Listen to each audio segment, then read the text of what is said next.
I like to start my interview off with Grammy winner Vince Gill. You know, if you ever die, they're going to say that, Grammy winner Vince Gill, but I guess there will be worse things they could say. That's what they're going to carry my casket with, is the Grammys along the side.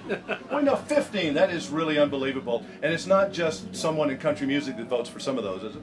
No, I think it's a pretty interesting group of people that wind up voting for Grammys, because I think a lot of times Nashville looks at the Grammys and say it's not very representative of what's going on in Nashville, and that always kind of stings a little bit, you know, because I've won so many Grammys. But I think it's a really neat broad section of musical people, and I think what's good about it is that it's not necessarily as much of a popularity contest as some of the other award shows can be. And so, you know, I know there's people like Sheryl Crow and Sting and all kinds of folks voting in categories and voting for records they like.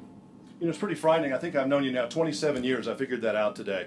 And I know that we all go through in our lives, as we go through our careers, we come in peaks and valleys. You've been very blessed with your career. And I think that, in my opinion, you're kind of recharged. I think this last ambitious album got you pretty excited about being back out there on that stage again. Well, I think that it's real easy to, I think it would be real easy to assume that.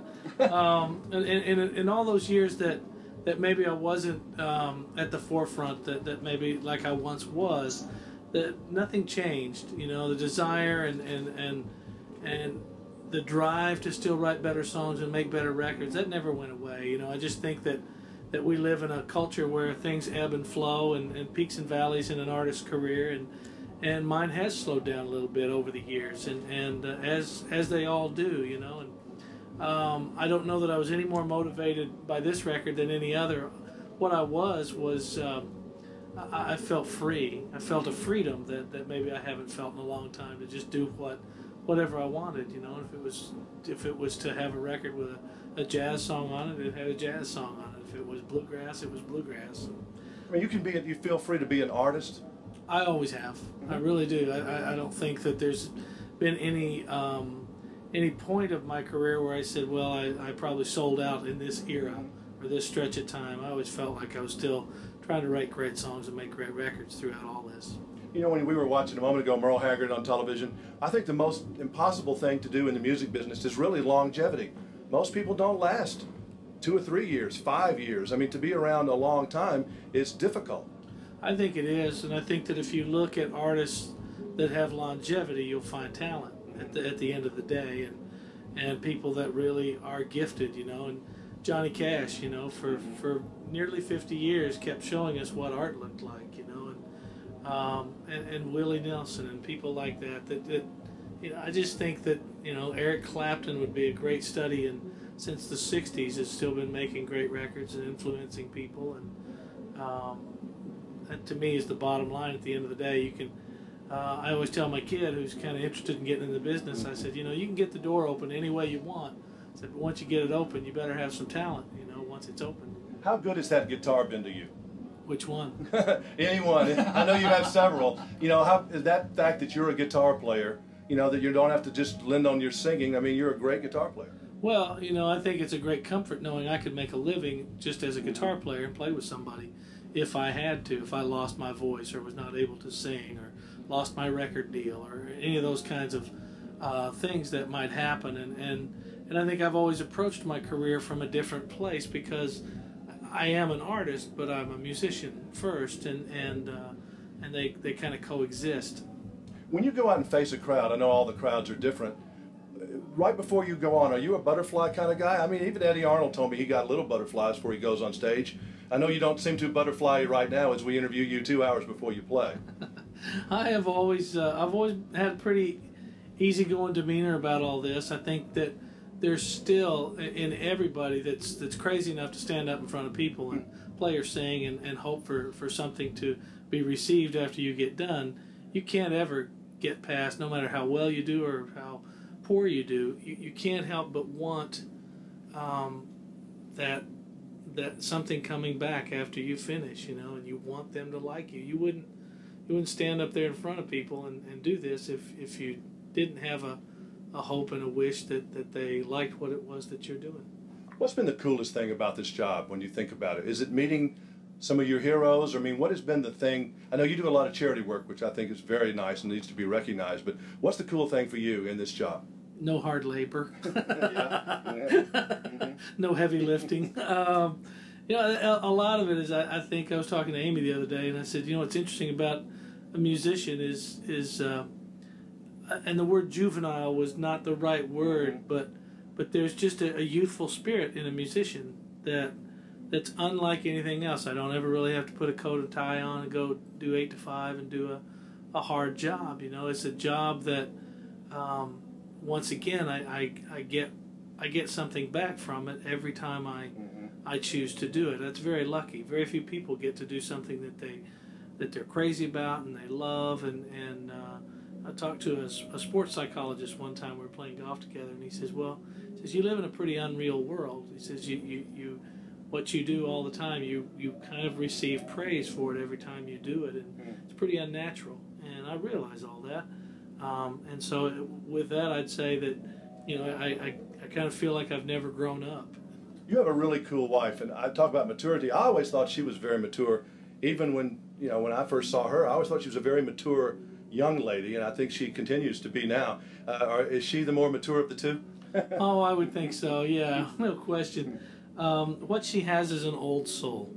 I think that's what people identify in Amy is a timelessness. You know, that you could. My mom paid her the greatest compliment I think I've ever heard my mom pay anybody. She told Amy, she says, "You'd have made a good farm girl." You know, my mom grew up on a farm, knew hard times, knew hard work, knew all those kinds of things, and she really admires Amy. And that's what I see in Amy is that she could have lived in any stretch of time. I know one thing about both of you, and I know she respected a lot Minnie Pearl because I worked with her on a Minnie Pearl special back 1,000 years ago. One thing that I noticed about both of you that seems to be missing in some cases, you respect old people and you respect history and tradition. Well, that just comes with, I would think, good family upbringing, you know, and a good sense of right and wrong and respect, and I, you know, I don't care who it is. They don't have to be a singer or a famous person to be a generation before me to get my respect. I open doors for ladies, and yes ma'am, and yes sir, and that's just, sometimes I offend people by saying yes ma'am to them. Just, a woman will say, "I'm not old enough to be called ma'am." I said, "Well, if you were 15 or 20, I'd say yes ma'am to you." You know, so yeah, I think that we both possess similar qualities, you know, in the way we approach life. We both are. I think we both have a realization that the gifts we've been given are special, but they never allow us to make us be the ones that are special. It's just the gift, and I think therein lies the difference in some people. They wind up with a great gift, and then they think it makes them special. When you're perceived as being, and you are perceived as you're a good guy, you have a hard time saying no to people because you really are a nice guy. If they get to you, you have a hard time saying no because you want to please people. Yeah, it's hard to say no. You know, I just, you know, if you've got enough time in the day and somebody needs you, you know, I think that's just the human condition tells you to be that way.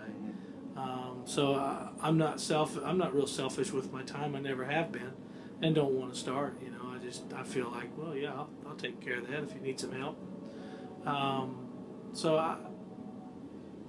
I say no a lot more than I think most people would think, just because there's only 24 hours in a day, and you can't get everything done that you'd like to, and just try to do the best you can with the time you've got.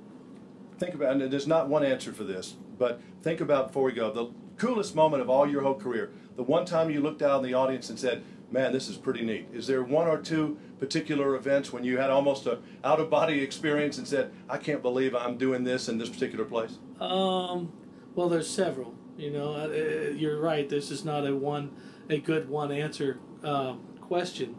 I think getting to do American Bandstand was a pretty neat moment for me. Getting to do Johnny Carson with Johnny Carson was a neat moment. There's all kinds of things, you know, that I never would have expected I could have done. Playing that Eric Clapton Guitar Festival was, I think you told me it was pretty cool. Yeah, it was extremely special because it's, you know, it was chock full of people I admired and learned how to play the guitar from, you know, and I never thought I'd meet a president. I never thought I'd, you know, be on the Grand Ole Opry. I never, you know. And then on through it all, I married a beautiful woman, and I have a kind soul to share my life with, and that's maybe the best of all. There's probably a country song in there somewhere if you were right on that legal path. Grammy winner Vince Gill, thank you very much. Thanks, Jimmy. Welcome home. All right. All right.